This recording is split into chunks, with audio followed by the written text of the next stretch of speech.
Well, folks, it's Wednesday, and of course, we have former Minister of Finance Karen Nunez-Tesheira here with us. She is looking through her notes. She is well prepared, folks, because as you know, the topics that she likes to speak about, whether it's the law, whether it's about the legislature and parliament and governance or finance, given her ministerial portfolio background, she likes to be well prepared. And Karen, you've come here now. You've been keeping your eye on the state of energy globally for a long time. Now, recently, the UN, one of their bodies basically said, well, it's the 12th straight month of food prices dropping. Food prices are still high. However, what we've also seen in international news is energy prices seem to be rebounding after dipping. But natural gas production doesn't seem to be forecasted to grow for the rest of the year. That was the stop for me to come in. Sorry about that. No, actually, yes. And it was really curious for me that you seem consistently oil prices staying high. Now, today I think it's $80, $85. And you see natural gas staying at about $2 and it's for quite some time. Mm-hmm. So you have to ask yourself, is it just OPEC cutting back that is causing that? It is not just OPEC cutting back. From my research, and I am not an expert on the area, I'm not an energy expert, but I certainly think that I did get my data and information from, I think, respectable sources. And I think one can put together what is happening. The geopolitics is playing out. And you're seeing that being played out, not by just looking at OPEC prices production being cut, but you're seeing what they call de-dollarization. There we go. Now that is it. And it is very, very big now. What the de-dollarization really means is that at one time, for a very, very long time, the foreign exchange reserve that most countries would hold would be mainly US dollars. Yes, yeah. Yes, you could have euros and some pounds, but essentially it was US dollars. And having US dollars as your foreign exchange reserve put you in a state of a level of comfort. Mm-hmm. Because when things go bad in your country, as it may do, when you need to trade with other countries, they don't want TT dollars. They don't want anything else, but they want the US dollar. US dollar was king. So what is going on now is to break the control, break the dominance of the US dollar. And how, so this is all playing out together where you're seeing with the oil. Going straight to the oil. Remember why at one time we were certainly saying nobody was building any new oil refineries. It didn't make sense. Mm-hmm. Right now there are 251 oil refineries under construction.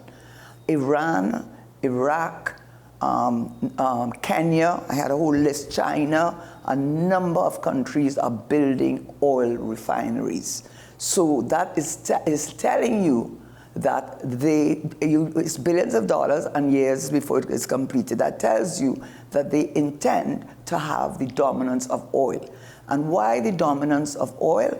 Because of the fossil fuels, coal is the dirtiest, natural gas is the cleanest. But all these countries that are doing that, Russia, the BRICS countries as they call it, many of them have a lot of oil. These Middle Eastern countries have a lot of oil. Venezuela. And so they know the day, they make hay while the sun shines, because there will come a day when the natural gas and the other renewables will take their place. So right now they're using that to give them leverage. So what they are allowing countries to do, and that is where the term actually petrodollars came about, because Saudi Arabia, America said, we will give you arms and ammunition back in the 70s, but you have to pay for these things in US dollars. So all of these countries in the Middle East and all over the world would be, let's say, pressured to purchase these arms and ammunition, in which in many cases America was not part of the war. Mm-hmm. They just supplied the equipment, had to pay you in what they call a petrodollar. So what is happening now, more and more, I had a whole list of countries now that in dealing in bilateral trade agreements, they are trading in their own currency. Instead of using US, they are using yuan. I looked it up. I said, how do you pronounce this word? Anyway, they're using the yuan. They're using their thing in bilateral trade. Many, many countries. There's a whole list of them. The BRICS countries are doing that. And what that is doing is that by using Brazil and Russia too, that is one of their main trading partners. So what that is doing is weakening the position of the US dollar. Essentially, and this ties back into the whole study about the global economy as well. The BRICS countries are continuing their push to dominate the economy. I think the prediction was 2050, if I'm not mistaken, and it seems as though we're leaning heavily in that direction. It may happen sooner than we think. I don't necessarily know we're leaning in that direction, although the dynamics of the globe might change, but China's economy is not necessarily the juggernaut that it used to be. They're under their stress, so to say that people could change their reserve currency to one, that's a bit of a risk. At the end of the day, certain sectors of the globe will probably still prefer to trade in, if not dollars, euros, or pounds. I think fair enough. Also, just to tie back into that, I think the IMF yesterday predicted China's economy to grow by over 5% this year, but they've actually downgraded the growth of the US economy. Not by much, but it's still a downgrade. And to come back to my point about this is definitely a strategic move, and they're using oil. Oil is the backbone of this. In the reports, they have said that, for one thing, as part of the de-dollarization attempt, the southeastern countries have established their own bank.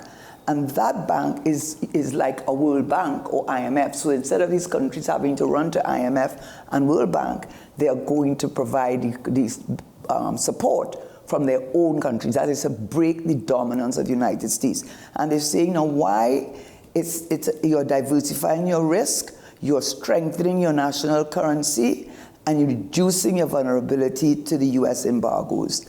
And effort and proof of that being true is that they said America prints money even when it doesn't have assets to back it. Right? And that happened when Nixon, not the Bretton Woods, when Nixon in 1971 realized they had spent so much money being involved in the Vietnam War and other wars, actually being involved, that when they put their dollar to the gold, they were actually having balance of payments problems. So they relied on their ability to get countries to trade with them in US dollars. So what these countries are doing is definitely trying to break the dominance of the US dollar and to stop them being able to use embargoes as they have been able to do successfully against countries, to say that any country trading with them, we will not do business with you. And the argument, just one little other point on that, which somebody will say, well, that is not going to happen. Well, one of the things that they've said is that they're saying that even Saudi Arabia is looking at that as a foreign exchange reserve. Yes. And they talk about China, but they say they won't do it because China has trillions of dollars, US dollars. They have. As their own reserve. Yeah. In their own reserve, as does Saudi Arabia. But we are going forward, trading. These countries are saying, going forward, trading. We are going to be trading in our own thing. So Russia is accepting yuan from China for their oil and natural gas, and the other way around. Brazil, I think China's biggest trading partner, is also accepting yuan for payment for exports to them. And so what is happening is they're not saying we get rid of the reserves. They might start to reduce the reserves. So what they're doing is breaking the American control over trade, in global trade, and the weapon of choice is oil.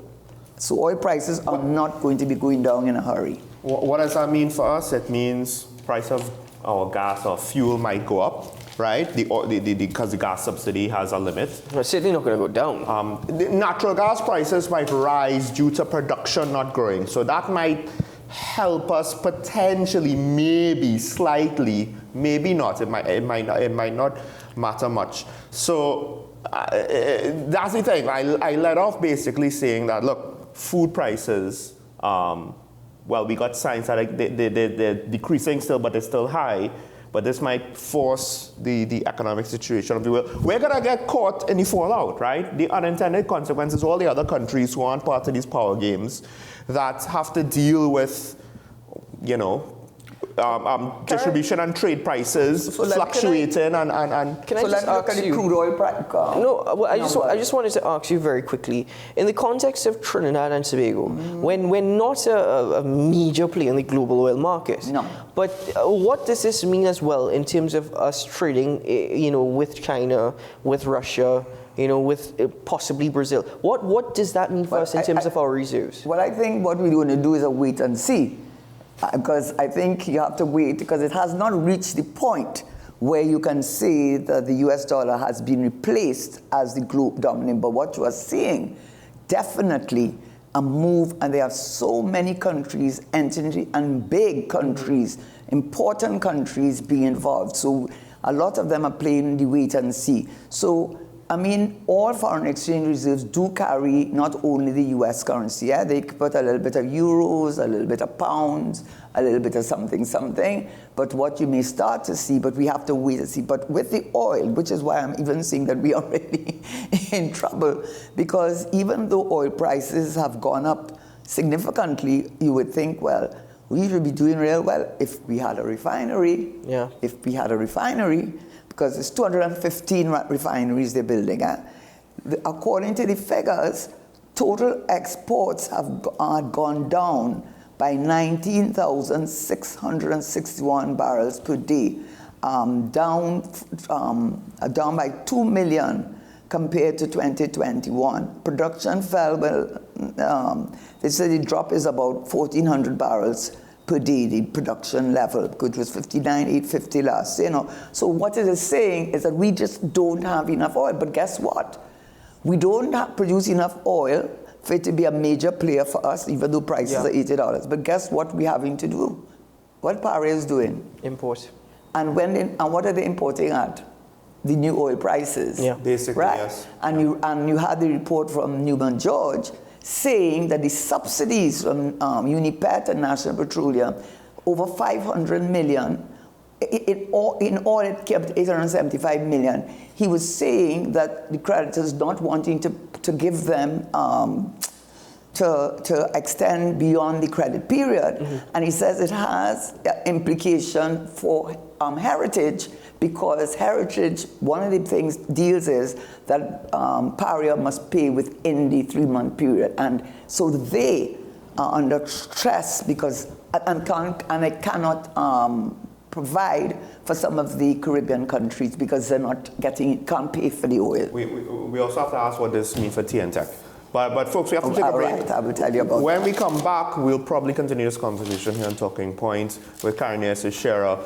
The thing is the implication, folks. We might not feel it tomorrow, but we probably will feel it hard. If you thought the last year was, or the last 6 months was a doozy, just wait. There's more. Talking about some of the fallout in the wake of the giants doing their international political and financial Machiavellian power plays. We in TNT. Well, yes, it's Machiavellian power plays. They call him Machiavelli, my friend. Wow. We in TNT, we could only end up being caught in the wake. Just recently, the American embassy decided, hey, you know what we're going to do? We're going to take a page out of TikTok's book. We're going to just plant our flag right next door to the Chinese embassy and see what happens. I never thought of that, though. I actually thought it was brilliant. I just hope no cannons are actually set up on each side. But back to oil though. It seems as though a lot of the global players, they're looking to oil, and we've seen now is a time where oil and coal, they're back to being respectable again. You're not going to be criticized for using it, because when Europe is using coal, they can't tell Africa, you can't use coal, No. Now you're back to using it yourself. So now is the time for the coal mines, for the oil wells to go to earn that money, because the politics, environmentalists were trying to shut that down before COVID. And COVID, the economic need has caused that to reverse. And of course, you know, the irony of all ironies is Biden, who among his first set of groups that he introduced as his new panel of experts was his environmental team. And now we've said it many times already, he's allowing oil drilling in Willow in Alaska. That's it. But coming back to you, you also mentioned before we went for the break, TNTech. And what is very interesting now, because this thing with the oil, this is the point I was really trying to make. The point I'm trying to make with the price of oil, I expect to continue to be high, is because of the number of oil refineries that they are willing to fabricate, and that takes time and that costs money. Yes. Right? And also the fact of the number of countries that are doing bilateral trade in which the US dollar, the petrodollar, is not playing a part. So it is those things, and establishing an equivalent of a World Bank in the Southeast Asia, all of these factors play a part in the fact that oil right now is dominant, make hay while the sun shines. But the irony of all ironies is this. That's why our reliance on energy and energy products, it brings it home to you every day how vulnerable we allow ourselves to be. Because with the TNTech project, I think you would have read about the solar panel project was supposed, which is a Shell and BP consortium deal, and the intention was that the solar energy would replace natural gas as the source of energy for TNTech, because under the law, I think Kevin Ramnarine said this on a show, that you have to, electricity comes first and then everything else. So the intention was that. They're saying the slow action to put the project on stream has caused the price. Initially, the deal was US $4.02 per kilowatt per hour. Now, because of the delay, there's been a 61% increase in the price to 6.745 cents US for the same kilowatt. It's not funny actually. In fact, now it is more expensive to produce electricity with the solar panel than it is with natural gas. Yeah. Right? So that whole idea of being able to take the natural gas and use it for downstream and Atlantic LNG has become a non-starter. On top of which, the greatest debtor to TNTech of the 1.4 billion, 1.2 billion is the government. Yep. The government for schools, hospitals, etc. And that is why people say, let them pay the 1.2 billion and then come after us. And now what are you going to do with the solar panel project? It started, I understand. There was a sorting ceremony, I think, yesterday. Yeah, so therefore, electricity is going to go up. Solar gets worse because we have to remember, this might seem obvious, but it for whatever reason, it's not always factored in the pricing. What happens when the sun goes down? So solar energy stops. And battery technology it's not as simple. It's not like having a battery in your car or even a battery for your house, because that's possible if you have a solar panel for your house. Because storing that amount of electricity and transmitting it through the grid is very inefficient.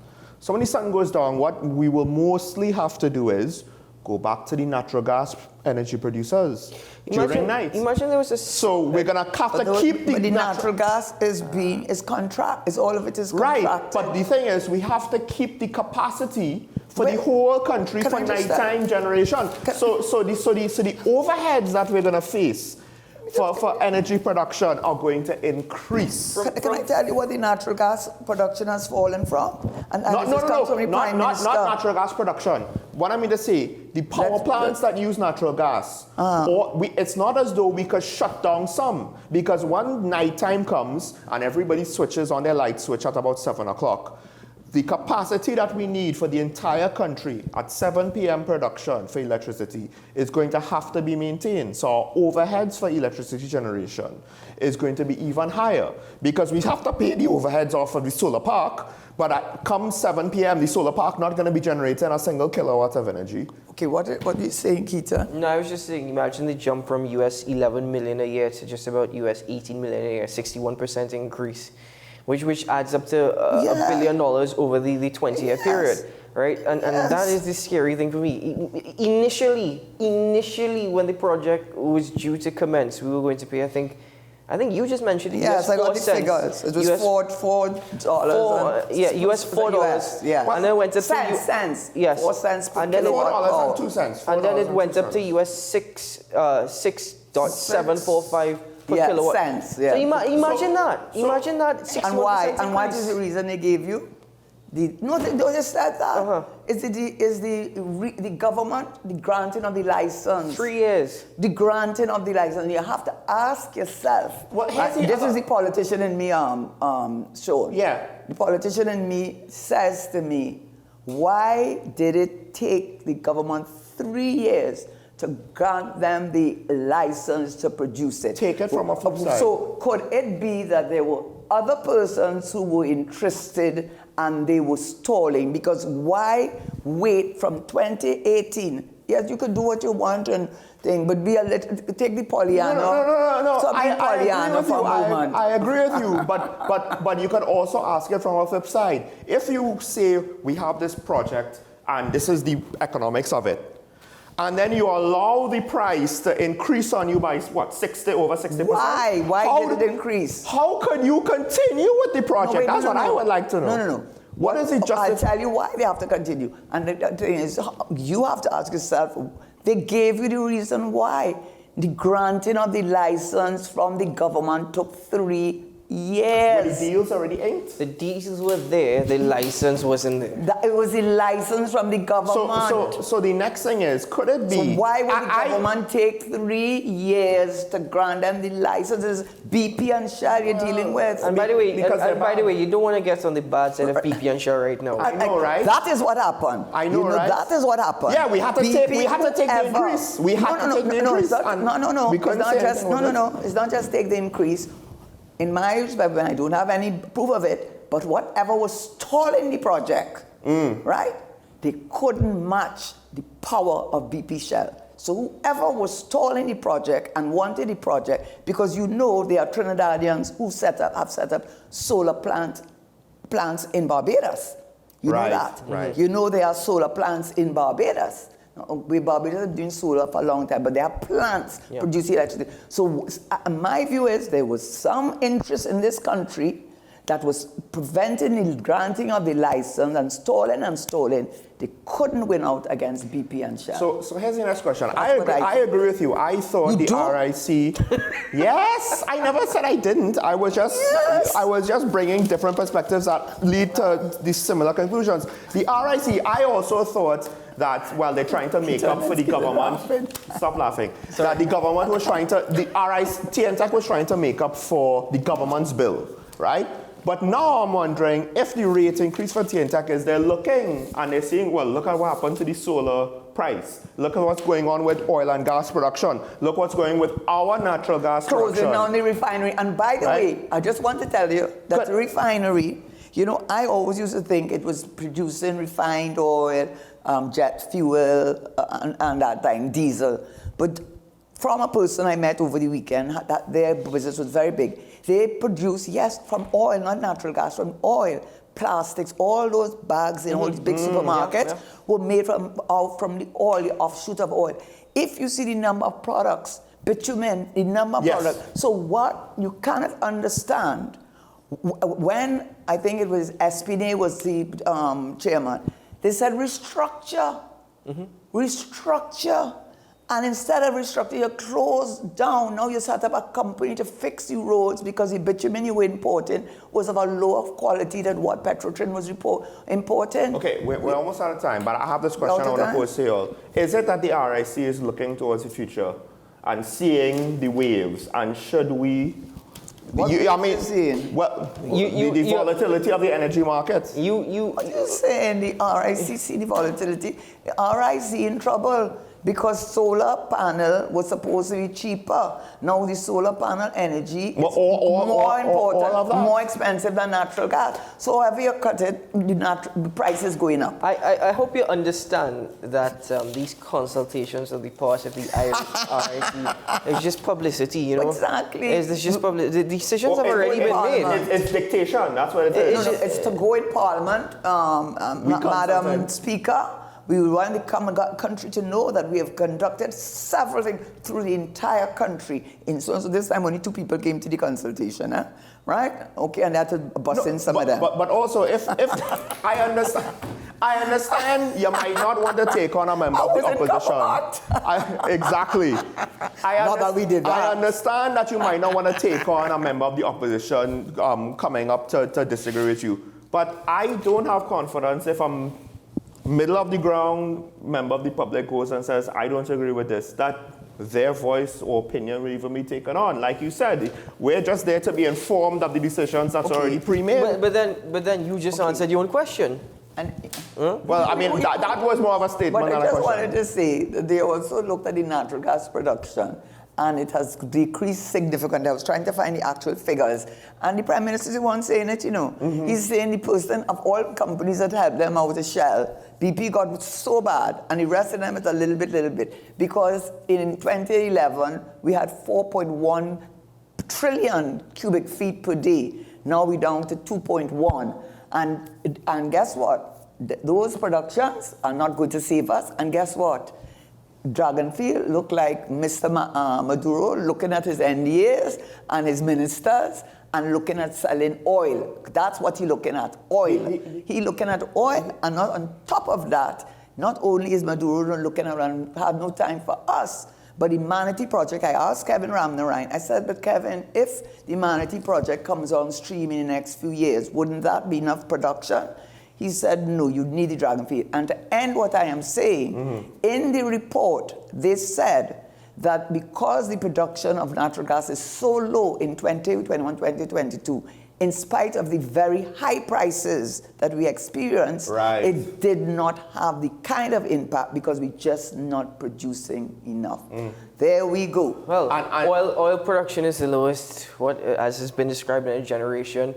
Natural gas production, I think Shell has kind of anchored us a bit. You know what's sad? Some of these agreements also included us supplying energy to some of our regional neighbors, which that's also in doubt or in jeopardy as well. That's a very good point. No, but you know what's going to happen? Petrocarib will be resuscitated. Remember, that's when I think Mr. Manning got really upset about that, because they were now selling the oil to the Caribbean islands at a much lower price than we were selling it. Well, so just now Maduro will be going Petrocarib again. Well, listen, we have to break for news on the hour, but you know, I must admit, my cheeks tend to get a lot of exercise on a Wednesday, especially. And you know, Karen, by the way, welcome to the club. What's the club? The sense of satisfaction you get when Sean actually agrees with you. Oh gosh, yeah. So, you know, welcome to the club. I disagree all the time. I don't disagree with you all the time. Yeah. Not all the time. You agree with us on that point? It's not all the time, right? Some of the time. Let's break for news on the hour. You just proved your point.